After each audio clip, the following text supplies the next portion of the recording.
Now we'll look at specifications or specs in a little bit more detail.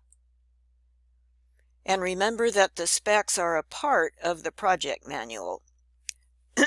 Guidelines for writing specs come from CSI, as well as standard guidelines. They'll give you model specs that you can adopt. And remember that the project manual, which includes the specs, and the drawings together are a legal contract. And you'll recall that the drawings and the specs together rest on the general and supplementary conditions of the contract joined by bidding. So anyway, in the project manual, we have all these bid instructions and contract language, and we have the specs. And together, all of that makes the project manual.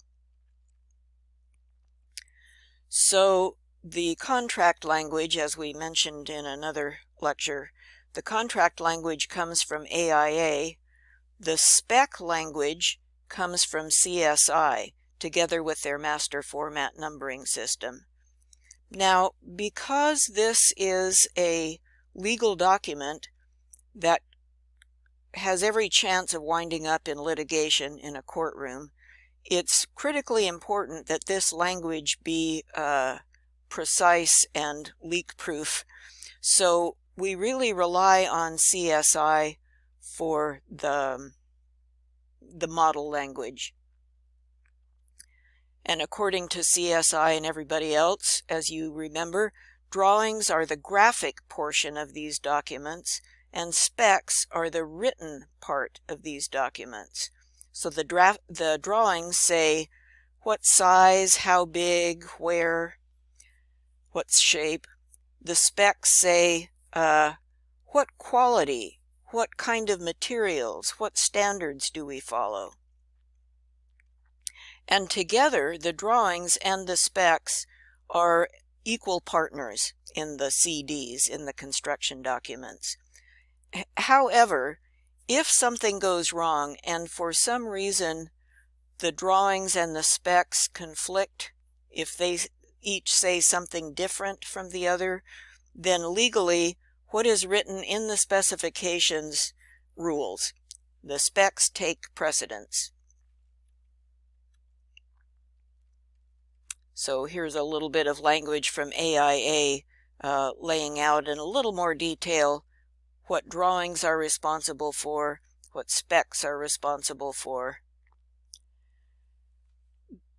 The spec writing defines the scope of work. In other words, what's included in this project as opposed to what's not included in this project. And that's critically important for the general contractor and the subcontractors. You can't have somebody coming along later saying, oh, you know, I really wanted a fence post there. If it's not in the drawings and specs, they're not getting a fence post unless everybody writes a modification. And then there's a set of instructions, of course. So the specs will describe what are these materials, what are they made of, what is their quality, and how is the work done in order to achieve the properties that we want in this building project. We don't need to describe everything under the sun, but we need enough specificity so that it's done the way we envision it to be done. And part of that is what is called workmanship. What is the quality of the work? And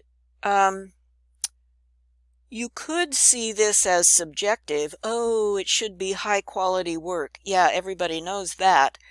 So what we need in the specs is not happy words like that. We need performance standards. We need qualities that can be described and can be measured. And in the specs, we give a way to verify whether those standards were met or not. Let me just say that spec writing is a specialty. and it is almost always done by architects. I have never heard of a drafter or a designer doing spec writing, although prove me wrong. But as far as I know, spec writing is always a specialty taken on by a licensed architect. And here in Eugene, we have, I think, well, the last I heard, we have 2 architects who are spec writers. And that's about all they do is write specs, because as you can imagine, it's a very detailed, specialized line of work. We looked at master format numbers earlier. The specs are organized by master format numbers. As you will see when you look in the specs in the project manual for the Building 15 project that we're going to look at, you'll notice that the chapters are organized by division number, and that's how you find things. Just a few more thoughts about how specs are organized, even though it will probably be a specialized architect actually doing the writing, but it's good to know what it is you're looking at. There are 4 different methods of writing a spec that you might be looking at, and you might be looking at all of them within one project manual. Beginning with descriptive. So, for example, if I'm specifying an electric motor, I describe the attributes I want that motor to have. How many volts, is it 3-phase, how many hertz, how many horsepower, so on and so forth. That's my description. That doesn't say anything about its performance or what brand of motor I want.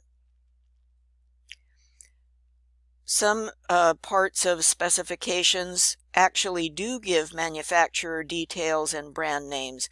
That's a proprietary spec. And as an example, if I'm specifying a motor, if I'm doing that kind of spec, I might say, I want a Toshiba motor, and here's the model number. And I'm allowed to do that.